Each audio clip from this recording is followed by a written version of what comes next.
Hello बच्चों। तो आज हम लोग ऑर्गेनिक का नेक्स्ट सेशन स्टार्ट करने वाले हैं। पिछले सेशन में हम लोग ऑर्गेनिक का डेफिनेशन, ऑर्गेनिक कंपाउंड का डेफिनेशन हो गया, कुछ बेसिक इंपॉर्टेंट पॉइंट्स अब देखे थे। आज के सेशन में हम लोग आगे बढ़ेंगे। तो सबसे पहले जानते हैं कि हम लोग कार्बन, क्योंकि ऑर्गेनिक कंपाउंड आपको किससे मिलकर बना हुआ होता है, तो मैक्सिमम ऑर्गेनिक कंपाउंड आप कार्बन कंटेनिंग कंपाउंड होता है। तो कार्बन कंटेनिंग कंपाउंड आपका ऑर्गेनिक कंपाउंड होता है। बात समझ में आ रहा है। अब हम यहाँ पे दो पॉइंट के बारे में बात करना है कि कार्बन की वैलेंसी कितनी होती है। तो बेटा कार्बन की वैलेंसी कितनी होती है? 4 होती है। और एक चीज और हम लोग जानेंगे कि कार्बन जो है कोवैलेंट कंपाउंड का फॉर्मेशन करता है। कार्बन किस कंपाउंड का फॉर्मेशन करता है? कोवैलेंट कंपाउंड, यानी कार्बन जिस बॉन्ड के द्वारा जुड़ा होता है, कार्बन में कार्बन कार्बन एटम या कार्बन जिस एटम के द्वारा लिंक होता है उसके बीच कौन सी फोर्स ऑफ अट्रैक्शन होती है? तो उसके बीच बेटा आपका कोवैलेंट बॉन्ड। कार्बन मेनली कौन सा कंपाउंड का फॉर्मेशन करता है? तो कार्बन जो होता है मेनली कोवैलेंट कंपाउंड का फॉर्मेशन करता है। ऑर्गेनिक केमिस्ट्री को अच्छे से समझने के लिए आपको दो काम करना है। एक है कि आपकी पीरियोडिक टेबल और दूसरा है आपकी केमिकल बॉन्डिंग। तो आज हम लोग सीखेंगे कि ऑर्गेनिक जो कंपाउंड है यानी जो कार्बन है उसमें हम लोग सिग्मा और पाई बॉन्ड कैसे कैलकुलेट करते हैं। तो आज की जो लेक्चर सीरीज मेरी स्टार्ट हो रही है उसमें हम लोग कैसे सिग्मा और पाई बॉन्ड को कैलकुलेट करेंगे वही देखेंगे। तो आज की जो टॉपिक है कि कैलकुलेशन ऑफ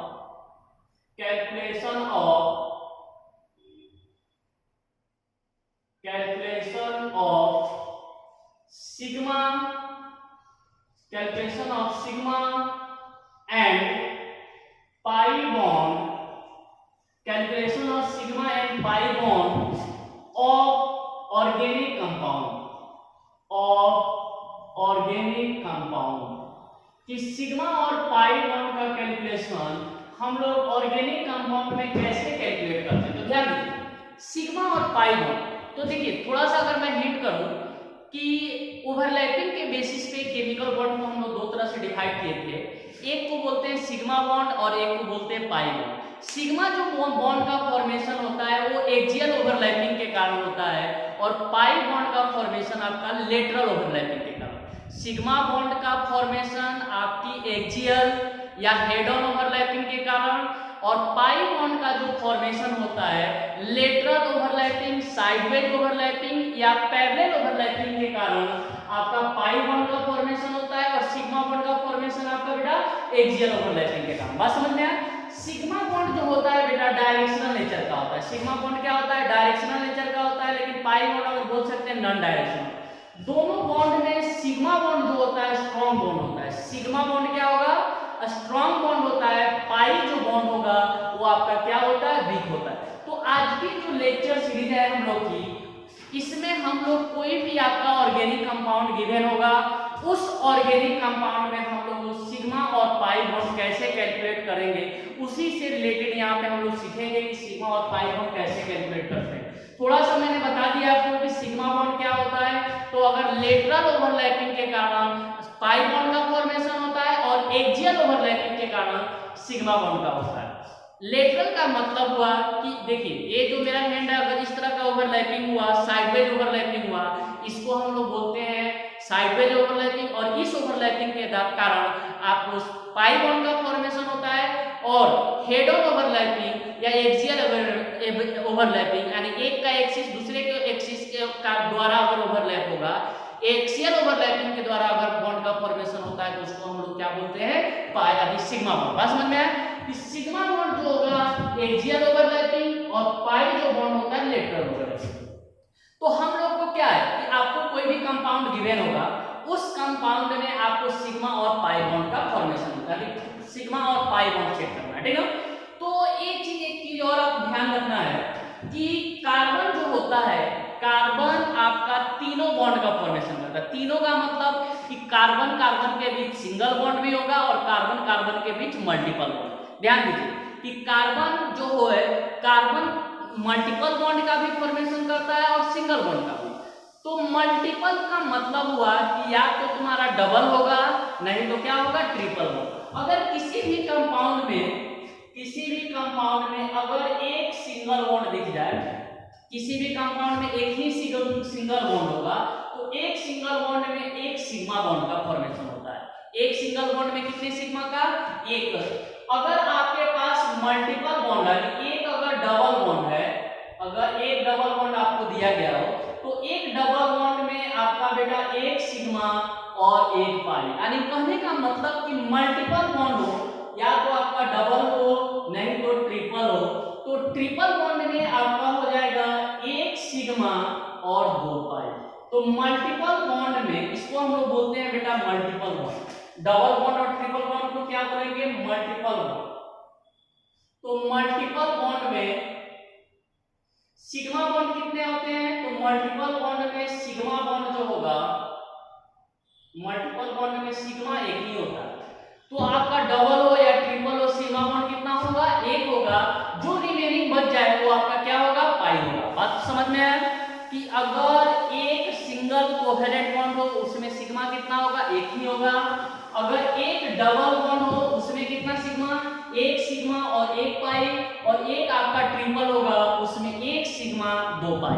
बात समझ में आया? तो हम लोग की टॉपिक क्या थी कि सिग्मा और पाई बॉन्ड को कैसे कैलकुलेट कर सकते हैं। बात देखिए, एक नोट में पॉइंट लिखिए, नोट में number of sigma bond, number of sigma bond is equal to number of hydrogen atoms, number of hydrogen atoms present in compound, present in compound.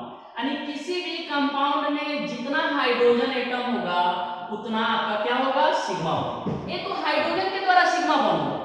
मान लेते हैं कि किसी भी कंपाउंड में 4 हाइड्रोजन है, तो हाइड्रोजन सिर्फ सिंगल कोवेलेंट बॉन्ड का फॉर्मेशन करता है। तो सिंगल कोवेलेंट बॉन्ड के फॉर्मेशन के कारण अगर मान लेते हैं कि किसी भी कंपाउंड में 4 हाइड्रोजन है, तो कितना सिग्मा हो जाएगा? 4 सिग्मा। जैसे फॉर एग्जांपल अगर हम देखें, तो मैंने पूछा कि आपसे कि बताइए इस CH4 में, इस CH4 में कितना सिग्मा और कितना पाई होगा। तो देखिए, सबसे पहला इसका काम क्या कीजिएगा कि दो इसका स्ट्रक्चर ड्रॉ कर लीजिए। तो कार्बन जो है कोवेलेंट बॉन्ड का फॉर्मेशन करता है, ये आपका बेटा स्ट्रक्चर हो गया। अब बताइए इसमें कितने हाइड्रोजन है? तो 4 हाइड्रोजन है, बाकी तो और कोई बॉन्ड दिख नहीं रहा है, तो नंबर ऑफ सिग्मा बॉन्ड कितना हो जाएगा? तो नंबर ऑफ सिग्मा बॉन्ड इसमें कितना हो जाएगा? 4। नंबर ऑफ सिग्मा बॉन्ड कितना हो जाएगा? 4 हो जाएगा। जैसे मान लेते हैं हम दूसरा एग्जांपल दिए C2H6, तो C2H6 में अगर मुझे कैलकुलेट करना हो तो हाइड्रोजन देखिए कितना है? 6 है, और कार्बन कितना है? 2 है। तो कार्बन कार्बन एक जो है बेटा इथेन का फार्मूला है, और कार्बन कार्बन इसमें क्या होता है? सिंगल बॉन्ड का फॉर्मेशन होता है। कार्बन कार्बन का बीच सिंगल बॉन्ड, तो इसमें कार्बन कार्बन के बीच आपका सिंगल बॉन्ड, यहाँ पे हाइड्रोजन, एक टोटल हाइड्रोजन, ये हाइड्रोजन लगाते जाइए, ये 6 हाइड्रोजन। तो इसमें पूछ रहा है कि सिग्मा बॉन्ड कितना होता है? हाइड्रोजन कितना है बेटा? 1 2 3 4 5 6 हाइड्रोजन के द्वारा, एक कार्बन के द्वारा, तो टोटल इसमें सिग्मा बॉन्ड कितना हुआ? इसमें नंबर ऑफ सिग्मा बॉन्ड कितना हो जाएगा? तो नंबर ऑफ सिग्मा बॉन्ड 7 हो जाएगा। अगर इस कंपाउंड में आपसे पाई बॉन्ड पूछ दिया तो पाई बॉन्ड इसमें कितना हो जाएगा? 0 हो जाएगा। अगर पूछे कि टोटल बॉन्ड कितना हो जाएगा, तो टोटल कोवेलेंट बॉन्ड का अगर बात किया जाए तो टोटल कोवेलेंट बॉन्ड 7 + 0 = 7। बात समझ में आया कि सिग्मा पाई कैसे कैलकुलेट करेंगे कि किसी भी कंपाउंड में अगर एक सिंगल कोवेलेंट बॉन्ड होगा तो उसमें कितना सिग्मा होगा? एक ही सिग्मा। एक डबल बॉन्ड में एक सिग्मा एक पाई, एक ट्रिपल में एक सिग्मा और एक दो पाई। तो मल्टीपल बॉन्ड में आपका एक सिग्मा होगा, रिमेनिंग जो बॉन्ड बन जाएगा वो आपका क्या होगा? पाई बॉन्ड होगा। जैसे कुछ एग्जांपल और हम लोग देखते हैं कि कुछ एग्जांपल थोड़ा सा और हम लोग देखेंगे कि सिग्मा पाई, क्योंकि ये जरूरी है आपको सिग्मा पाई। अब देखिए जैसे अगर एग्जांपल हम दें C2H4, तो C2H4 में कार्बन कार्बन के बीच बेटा क्या होगा? Double bond. अब इसमें सिग्मा और पाई आपको कैलकुलेट करना है। तो देखिए सिग्मा बॉन्ड हाइड्रोजन कितना है? 1 2 3 4। सिग्मा बॉन्ड अगर देखें तो ए सिग्मा, ए भी आपका सिग्मा, इसमें एक सिग्मा और एक पाई, तो टोटल सिग्मा इसमें कितना है? 1 2 3 4 5। तो सिग्मा बॉन्ड कितना? 5। पाई बॉन्ड अगर देखा जाए तो कितना? 1। टोटल बॉन्ड अगर पूछ दिया जाए तो टोटल कितना हो जाएगा? Total covalent bond = 6। नेक्स्ट अगर एग्जांपल देखें, जैसे हमने लिया C2H2, इस C2H2 में आपको सिग्मा और पाई को कैलकुलेट करना है। तो कैसे कैलकुलेट करेंगे? सबसे पहले इसमें कार्बन कार्बन एक क्या है, ट्रिपल बॉन्ड, यहाँ पे सिंगल, यहाँ पे सिंगल। तो सिग्मा बॉन्ड कितना हो जाएगा? सिग्मा बॉन्ड अगर निकाला जाए तो सिग्मा बॉन्ड हाइड्रोजन कितना, एक एक दो, और एक यहाँ से तीन, सिग्मा बॉन्ड तीन, और पाई बॉन्ड आपको पूछ दिया जाए तो पाई बॉन्ड बेटा कितने हो जाएंगे? तो पाई बॉन्ड इसमें कितने, दो, तो तीन और दो कितने हो गए, पांच। काउंट कर लेते, देखिए कि पांच बॉन्ड है कितना, ही एक, तीन एक चार और एक पांच, इसमें पाई बॉन्ड कितने हो गए, पांच। नेक्स्ट अगर एग्जांपल मैं देखूं, जैसे मान लेते हैं कि ऐसा एग्जांपल आपको दे दिया जाए, ये आपका एग्जांपल, अगर इसमें पूछा जाए कि सिग्मा और पाई कितना है, तो सिग्मा और पाई काउंट करते हैं, तो सिग्मा बॉन्ड इसमें कितना बेटा, बताइए जल्दी, सिग्मा बॉन्ड तो दो हाइड्रोजन और दो, चार हो गया, एक पांच और एक छह, इसमें एक सिग्मा एक पाई, एक सिग्मा एक पाई, तो टोटल सिग्मा हो गया दो हाइड्रोजन और दो हाइड्रोजन, चार, पांच और एक छह, तो सिग्मा छह, पाई बॉन्ड कितने हो गए बेटा, तो पाई बॉन्ड आपका, पाई बॉन्ड यहां से कितने हो गए, दो, तो सिग्मा बॉन्ड इसमें 6, पाई बॉन्ड कितने, दो। नेक्स्ट अगर एग्जांपल देखा जाए, जैसे मान लेते हैं कि एग्जांपल दिए H triple bond C single, यहाँ पे hydrogen C double bond CH2, और यहाँ पे भी हाइड्रोजन दे दे। अब आपसे पूछे कि इस कंपाउंड में आप बताइए कि सिग्मा और पाई कितने होंगे, तो इसमें सिग्मा और पाई काउंट करते हैं, तो सिग्मा बॉन्ड को ले काउंट कर लिए, फर्स्ट काम है सिग्मा बॉन्ड, तो देखिए सिग्मा बॉन्ड यहाँ पे हाइड्रोजन कितना, एक दो तीन और दो, पांच हाइड्रोजन, एक दो तीन और दो पांच, पांच एक छह सात और एक आठ, तो सिग्मा बॉन्ड कितने हो गए, आठ। पाई काउंट करते हैं, तो पाई बॉन्ड यहाँ से निकालेंगे, तो इसमें दो और इसमें एक, तीन, तो टोटल पाई कितने हो गए, तीन, तो सिग्मा कितना बेटा, तो सिग्मा एक पाई तीन। कुछ और हम लोग कंपाउंड को कैलकुलेट करेंगे, इसको नोट कीजिए आप लोग भी निकालिए। तो कुछ क्वेश्चन हम दे रहे हैं, आपको निकालना है कि सिग्मा और पाई कितने होंगे।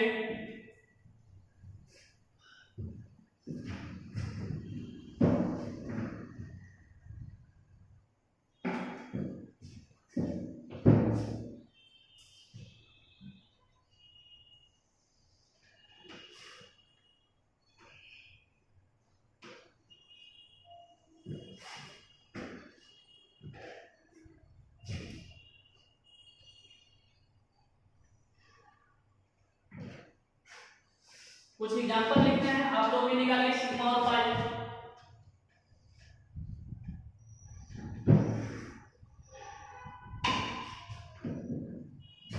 तो पहला example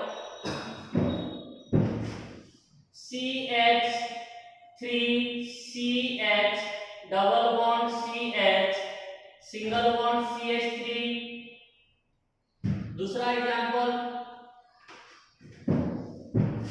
H2C double bond C double bond C H C triple bond CH।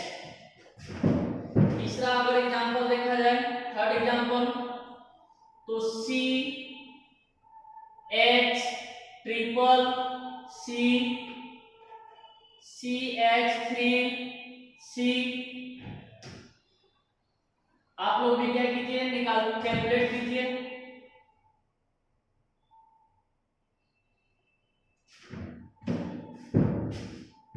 Fourth number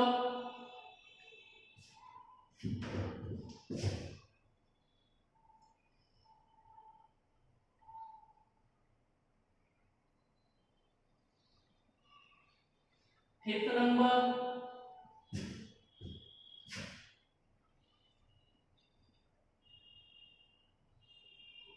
six number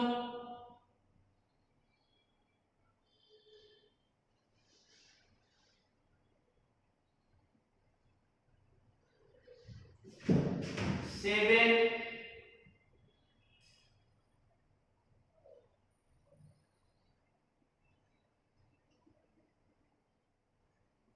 eight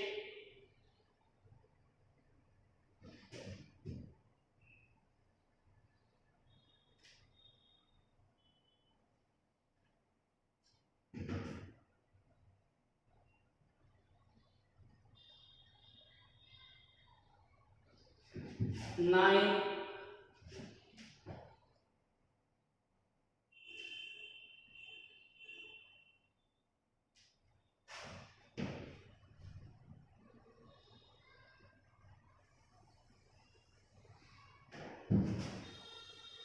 इस सभी में आपको क्या करना है, सिग्मा और पाई कैलकुलेट करना है, ठीक ना।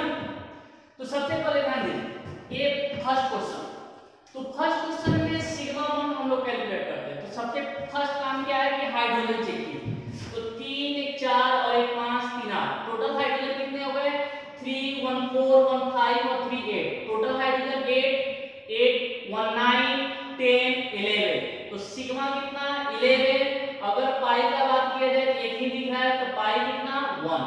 फिर से मैं बता देता हूं क्या काम करना है। फर्स्ट आपको हाइड्रोजन काम करना है। तो देखिए 3 और 1 4 5 और 3 8 हो गया, एक 9 10 और एक 11। तो सिग्मा इस कंपाउंड में कितना बेटा, तो सिग्मा 11 और पाई कितने हो गए 1। अब आइए इस क्वेश्चन में, क्वेश्चन नंबर 2 सिग्मा काउंट करना है। तो सबसे पहला काम क्या है, हाइड्रोजन को काउंट करना। 2 3 और 1 4, 2 3 4 यानी 2 1 3 और 1 4। तो 4 हाइड्रोजन हो गया, 5 6 7 और 1 8। तो सिग्मा कितना हो गया 8। पाई काउंट कीजिए। तो 1 2 1 2 3 4 5, पाई काउंट कीजिए। 1 2 और 2 4, 1 2 और 2 4। ये हो गया पाई, ये पाई और इसमें आपको 2 पाई दिख रहा होगा। तो टोटल कितना हो गया 1 2 3 और 1 4। पाई कितना 4। टोटल कौन काउंट कर सकते हैं, तो 2 2 4 2 6 7 8 3 11 1 12, टोटल कितने हो गए 12। अब इस क्वेश्चन में सिग्मा काउंट करना। तो सिग्मा काउंट करने के लिए सबसे पहले क्या कीजिए कि आप हाइड्रोजन को देखिए, यहाँ पे ए आपका नहीं रहेगा क्योंकि ये कंपाउंड थोड़ा सा रॉन्ग हो चुका है, क्योंकि कार्बन की वैलेंसी कितनी होती है 4। अब यहाँ पे देखिए सिग्मा कितना, तो 1 2 और 2 कितना हो गया 4 हो गया। पाई काउंट कीजिए, सॉरी 1 2 2 4 5 6 7। तो सिग्मा बेटा कितना 7 और पाई कितना हो गया, तो 2 और 1 3, पाई कितना 3। टोटल काउंट कर लीजिए, 3 और 1 4 5 और 6 7 और 2 9।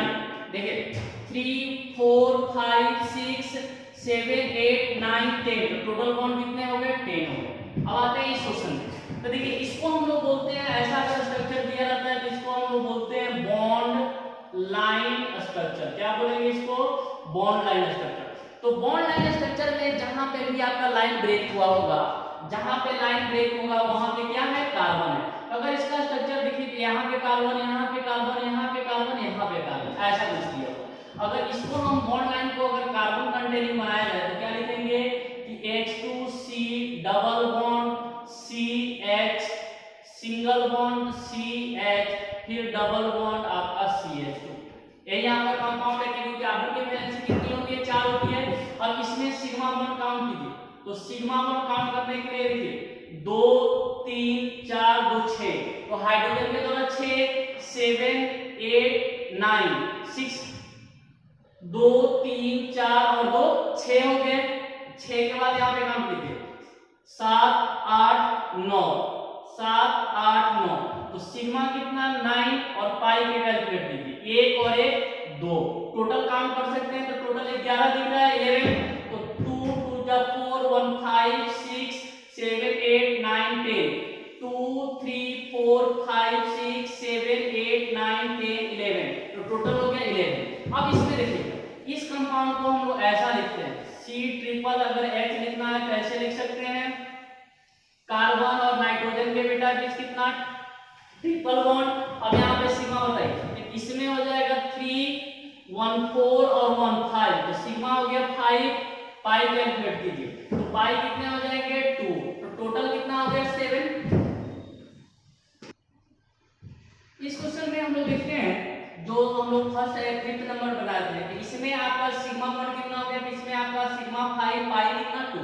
अब आते हैं हम क्वेश्चन नंबर 6 में। तो ध्यान दीजिए क्वेश्चन नंबर 6 में अगर हम इसको देखें तो क्वेश्चन नंबर जो 6 है इसमें कार्बन और नाइट्रोजन के बीच देखा जाए ट्रिपल बॉन्ड, फिर एक बॉन्ड दिया हुआ है, फिर यहाँ पे CH2, फिर ऐसे CH2, फिर आ गए हम कार्बन और नाइट्रोजन के बीच ट्रिपल। तो सिग्मा अगर कैलकुलेट करेंगे इसमें बेटा सिग्मा कितना 1 2 to 4 5 to 7 8 9, तो सिग्मा कितना हो गया 9। फिर से मैं कैलकुलेट करता हूँ, देखिए इस ट्रिपल में कितना सिग्मा, एक सिग्मा, एक और एक, दो हाइड्रोजन, 4 5 2 7 8 और एक 9। अगर पाई देखा जाए तो पाई बेटा कितना हो गया, तो 2 और 2 4, तो पाई कितना 4। टोटल बॉन्ड का बात करें तो कितने हो गए टोटल बॉन्ड, 13 काउंट कर सकते हैं, 3 4 5 6 7 8 9 10 11 12 13, इसमें हो गए टोटल बॉन्ड 13। अब आते हैं इस क्वेश्चन में। इस क्वेश्चन में सिग्मा का काउंट किया जाए तो देखिए 3 4 5 3 4 5 3 8 और एक 9, तो सिग्मा 9। पाई देखा जाए तो पाई कितना 1। तो देखिए कैसे हम लोग कैलकुलेट किए, तो हाइड्रोजन इसमें टोटल हाइड्रोजन कितना है 6 हाइड्रोजन के द्वारा 7 8 9, तो सिग्मा 9 हो गया। पाई कितना एक ही दिख रहा है मल्टीपल बॉन्ड, तो पाई है। अब इसमें हम लोग को कैलकुलेट करना है इस कंपाउंड में, ध्यान दीजिए। तो इस कंपाउंड में कैलकुलेट करने के लिए आपको क्या करना है, ध्यान दीजिए। जहां जहां लाइन ब्रेक है वहां पे कार्बन है, यहाँ पे कार्बन है, यहाँ पे कार्बन है, यहाँ जहां पे लाइन ब्रेक है सभी लाइन पे कार्बन है। अब हाइड्रोजन लिखना है तो लिख सकते हैं, देखिए यहाँ पे हाइड्रोजन कितना हो जाएगा 2, ये 3 बॉन्ड है, यहाँ पे हाइड्रोजन है, यहाँ पे देखिए इस यहाँ पे एक भी हाइड्रोजन है, यहाँ पे हाइड्रोजन कितना 2, यहाँ पे हाइड्रोजन कितना 2, यहाँ पे हाइड्रोजन कितना 1। अब टोटल हाइड्रोजन कितना दिख रहा है, तो 2 3 2 3 5 6 7 8, तो टोटल हाइड्रोजन 8 हो गया। 8 9 10 11 12 13, तो सिग्मा कितना हो गया 13 सिग्मा। पाई कैलकुलेट किए 1 2 3, तो पाई कितना हो गया 3। फिर से एक बार चेक कर लेते हैं, ध्यान दीजिए। हाइड्रोजन इस कंपाउंड में टोटल कितना है, तो हाइड्रोजन इस कंपाउंड में 2 3 2 5 6 2 8, हाइड्रोजन कितना है 8 हाइड्रोजन है। 9 10 11 12 13, तो सिग्मा 13 हो गया। पाई देखते हैं 1 2 3, तो पाई कितने हो गए 3 हो गए। अब इस कंपाउंड में तो ध्यान दीजिए, यहाँ पे कार्बन, यहाँ पे कार्बन, जहां पे लाइन ब्रेक है वहां पे कार्बन है, जहां जहां लाइन ब्रेक है वहां पे बेटा क्या है कार्बन है। बात समझ में आया। अब हम लोग हाइड्रोजन बैठाते हैं, यहाँ पे हाइड्रोजन, यहाँ पे इसके पास हाइड्रोजन 1, इसके पास एक भी नहीं, इसके पास हाइड्रोजन कितना 2 और एक डबल बॉन्ड है, इसके पास 1 और एक इसके पास कितना हो गया 2। तो टोटल अगर सिग्मा इस कंपाउंड में काउंट किया जाए तो देखिए हाइड्रोजन वाले काउंट करते हैं, 1 3 4 और 2 6, हाइड्रोजन कितने हो गए 6 हो गए, 7 8 9 10, तो सिग्मा 10। पाई कैलकुलेट करते हैं तो 2 और 1 3, पाई कितना हो गया 3। फिर से चेक कर लेते हैं, 1 2 3 4 2 6 7 8 9 10, पाई कैलकुलेट करें तो 2 और 1